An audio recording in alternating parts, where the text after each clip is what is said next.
So the second half of this week's watching brief feels slightly whiplashy in so much as we're moving from a story which, at the very least, appears to be about very poor communication between students and management and different interested parties at Sheffield University, at the very least, to a story that appears to be almost the delivery of the ultimate wish list archaeologists have been wanting for the past, well, my lifetime essentially in this country. I'm talking of news from the Parliamentary Housing, Communities and Local Government Select Committee. It just rolls off the tongue, that, doesn't it? It's just must be such a glamorous committee to be on. Who have in recent days issued recommendations, including the long-standing demand of archaeologists to make maintaining historic environment records kept by most local authorities a statutory requirement. And these come in a report that is directly responding to the government's current sort of ongoing white paper, which is planning for the future. You've written an article here where you've sort of framed this by saying heritage bodies, so this would include universities and people like English Heritage and National Trust and CBA and CIFA and others, have a matter of weeks to persuade the British government to adopt these recommendations by the Parliamentary Select Committee. I mean, what's going on? Like, because just a couple of weeks ago we had the education. Archaeology isn't a strategic priority in this country, and yet now we have a select committee, which obviously isn't part of the government, nonetheless recommending to the government that archaeology should be taken even more seriously than it is. Like, yeah, whiplash. Help me, help me. Right. Okay. Perhaps it would help if I explain what a select committee is. A select committee in the House of Commons is a cross-party committee, which means that it has MPs not just from the ruling party but also from other parties in the House of Commons. And select committees exist to scrutinise pretty much every area of government. They shadow ministries, and in this case it's the Ministry of Housing, Communities and Local Government, so that they scrutinise performance, they look at particular issues, and when there's legislation going forward they look at the background to that legislation, and that's what we're looking at here. They are evidence driven. They sit in formal circumstances where they interview and interrogate witnesses, and they have qualified parliamentary privilege and various other legal and various other aspects of legal status, which mean that actually they can be quite powerful. For example, the committees on finance are traditionally quite powerful, and at the moment the Health Select Committee has a major role in looking at how the government's responded to the COVID pandemic. And in fact, people might have seen a few weeks back the Dominic Cummings appearing before the Select Committee, Prominence's former chief advisor, and this week the Health Secretary Matt Hancock being given an uncomfortable time about how the government handled COVID and the lack of PPE and problems with care homes and so on. So that's it. It should be said in terms of balance that select committees aren't just there to do, as it were, good things or to ask questions that are perceived as being good. I mean, for example, in this instance, or in terms of the Health Committee, we have it being, I think, chaired by a former Health Secretary who himself arguably set the government up to fail for a pandemic. So it's one of those weird things where what we see is process. It's not necessarily that they're doing, the work of the people. They are doing the work of the people, but they're more interested in criticising and analysing process of government, aren't they? And that's more or less what's going on in this instance. Yeah, absolutely. And at its best, it's constructive analysis, and I think that's what we've got here. Now, the interesting thing is that this comes against the background of the MHCLG's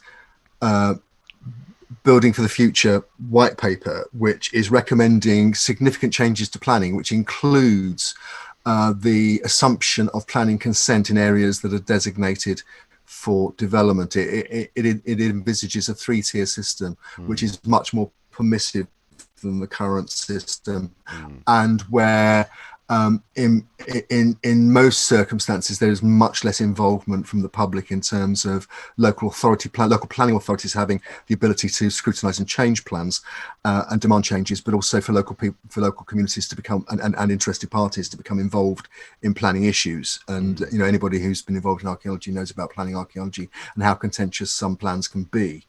One of the big rows in the country at the moment is about building on greenfield, for example, building homes on greenfield.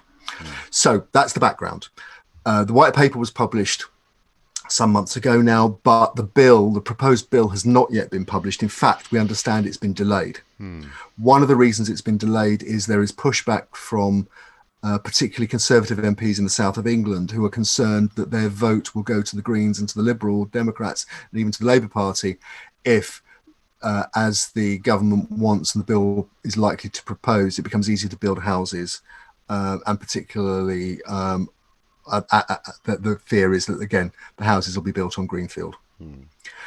So the committee is reporting in those circumstances where there's little detail coming from the government. There's nervousness from some government MPs, and particularly backbenchers. And also there are concerns from the heritage sector and the environmental sector that having left the European Union, where environmental law is quite strong and underpins development to a large extent and is written into the process, that the government will try and backtrack on that. As we've discussed previously on Watching Brief. Yes. As we've discussed previously. What the committee has said, and it's a long report, and I do urge people to read it because it's got it potentially is quite important. But it makes a number of points. One is that the planning white paper, which is Building for the Future, mentions heritage in passing, but with little focus. Now, that's been a criticism from outside, and the committee's adopted that.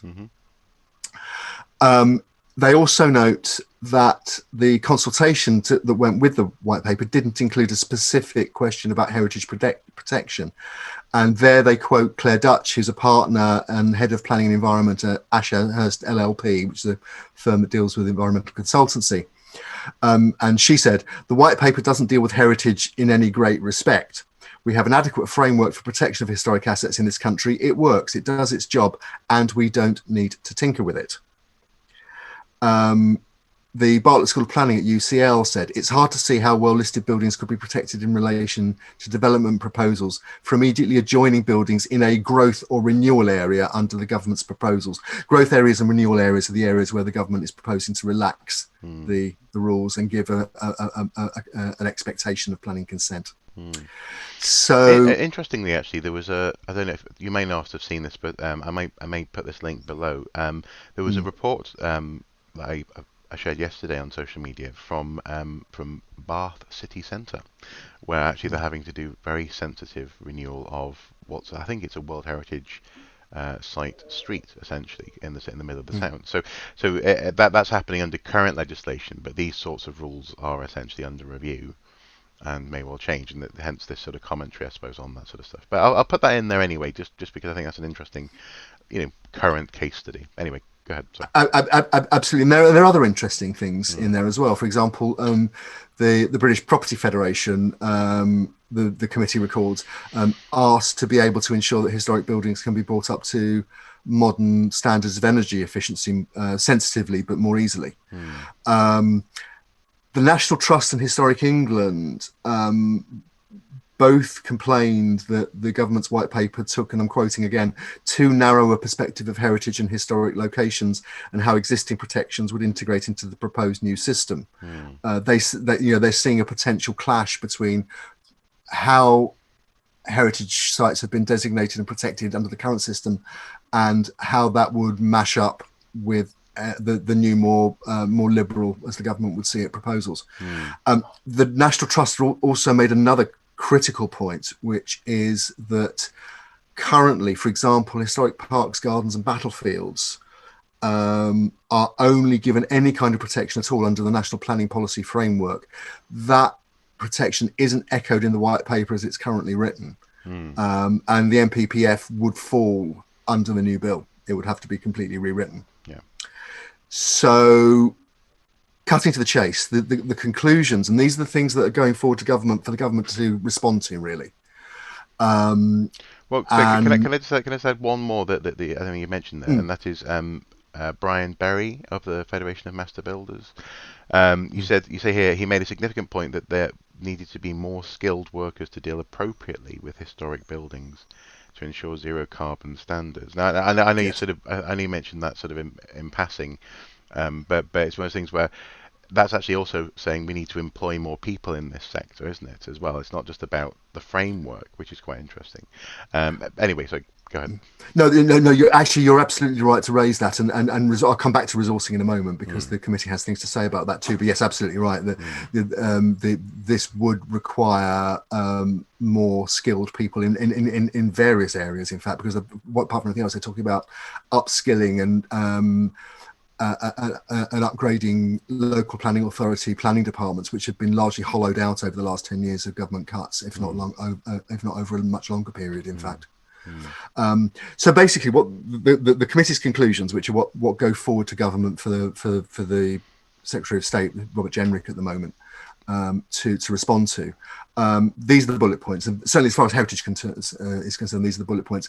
It's important to mention here actually that there are also important and similar things said about the natural environment, which obviously there's a huge amount of crossover between the natural environment and the historic environment, particularly in areas of things like floodplains, mm-hmm, where the committee has things to say, but also obviously about climate change and things like that. mm-hmm, Anyway, the committee recommends that there is a case for improving our knowledge of where there are possible historical sites and for further protections for specific sites and currently undesignated locations.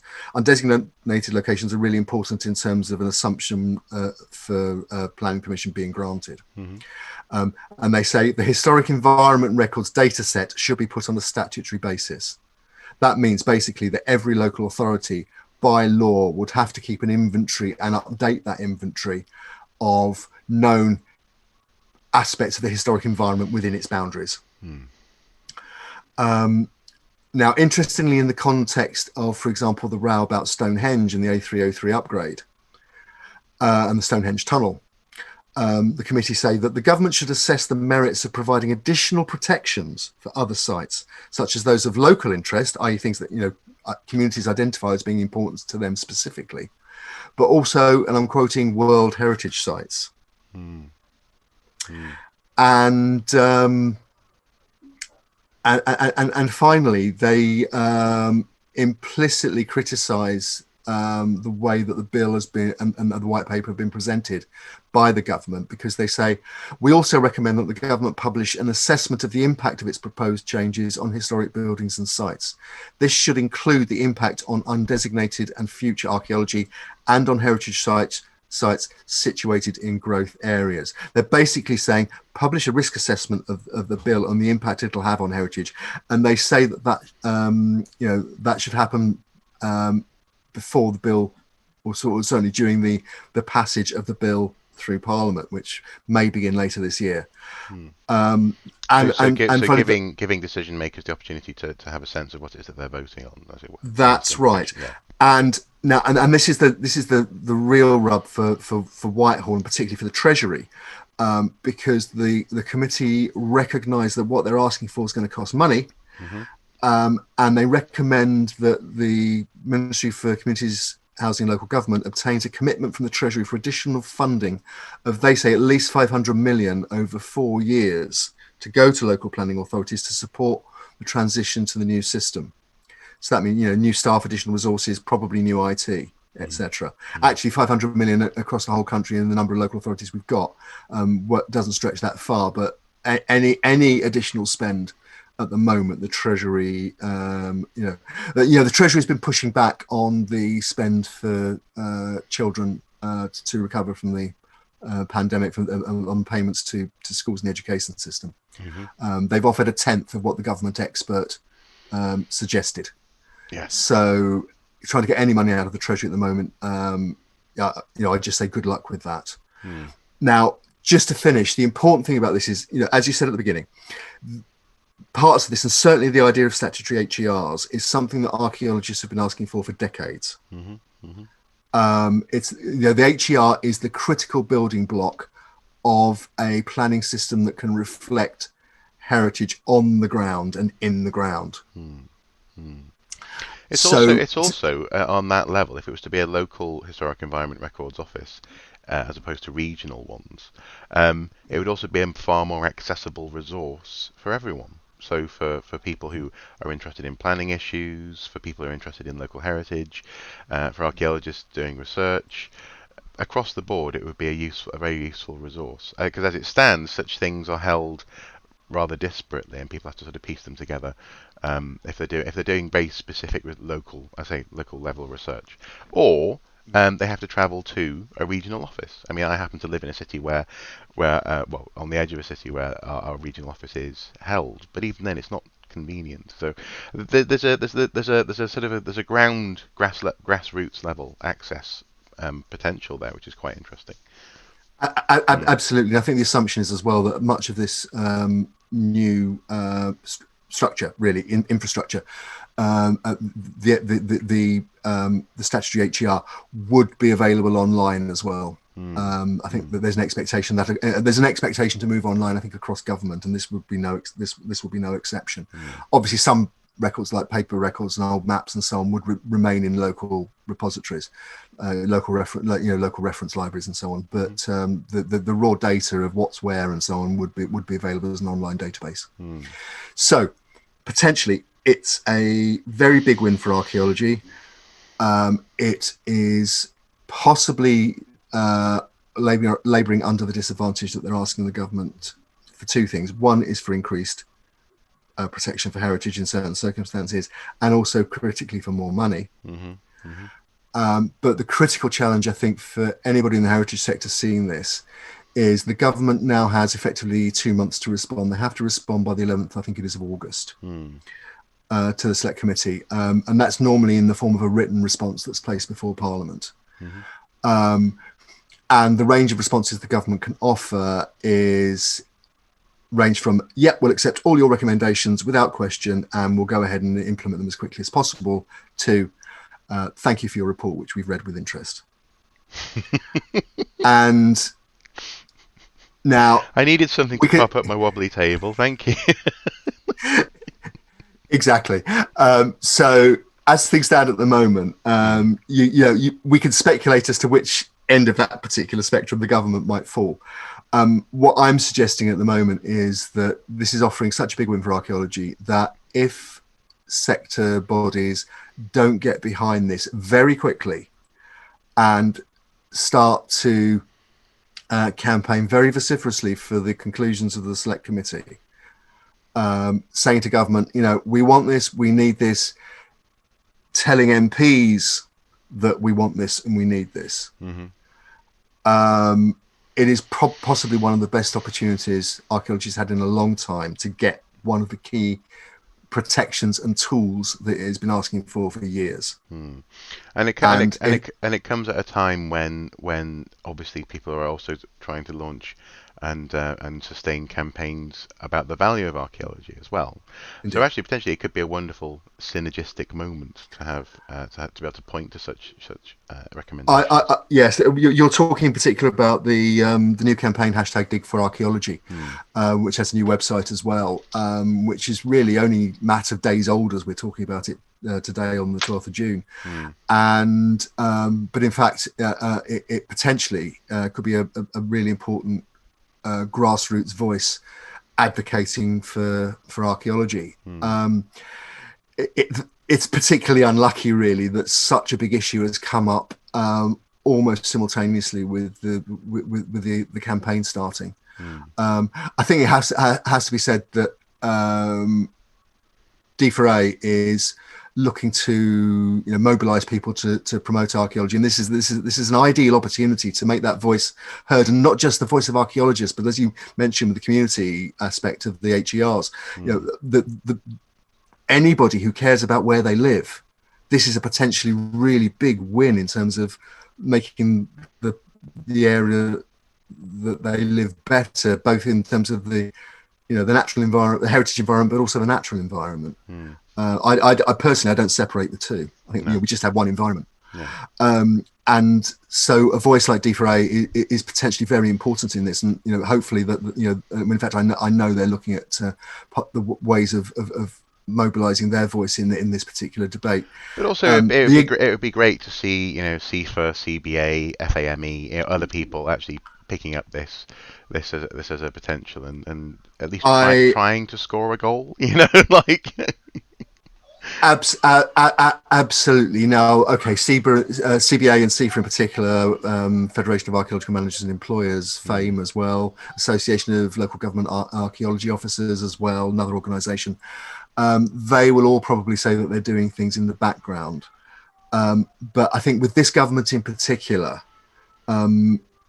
it's all about optics with this government. It's all about optics, and and it's not just about it's having a meeting with a minister with coffee and biscuits is one thing, but it's not action. And that minister will often only take action if their backbenchers are coming to them and saying, "We're getting lots of emails about this," and they perceive that they might lose votes on the back of something. As we've already potentially seen in the south of England with Conservative MPs pushing back on the permissiveness of the proposed new planning bill. Yeah, and also crucially, this select committee, while of course, it's the relatively obscure function of government, it is nonetheless a very public function of government, and this is an opportunity to publicly talk about something that's been publicly recommended. No matter the great work that you're doing behind the scenes, it would be really good to see a really public conversation on this front. Says the public archaeologist sitting in his office.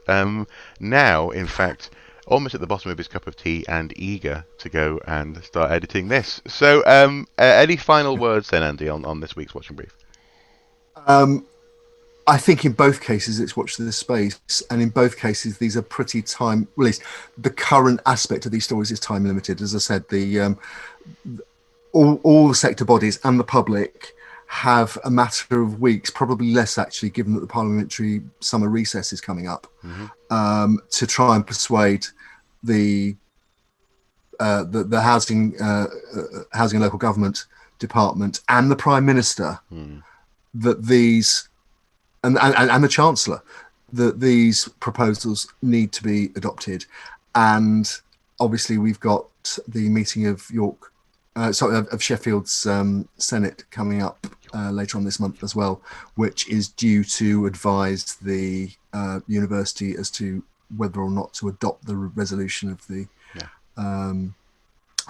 executive board and take it forward to University Council, which gives the final decision on whether or not archaeology lives or dies at Sheffield. And at the end of the month, we've got the Stonehenge review as well. So there's lots happening right now, lots of potential. I wasn't even going to go there today. Lots of potential for very good public conversation. So let's hope. Absolutely, the Stonehenge judicial review is due at the end of the month. Yes. Yeah.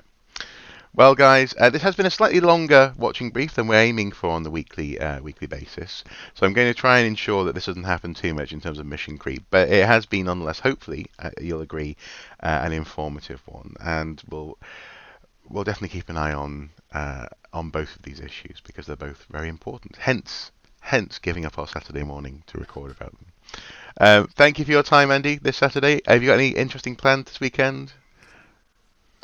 I've got my second COVID jab. Oh, wonderful. Brilliant. Well, good luck with that. Oh, no, have you noticed since I had my first COVID jab, technically the Wi-Fi where we record watching brief, the signal is much better. More stable. It's much better. Yeah.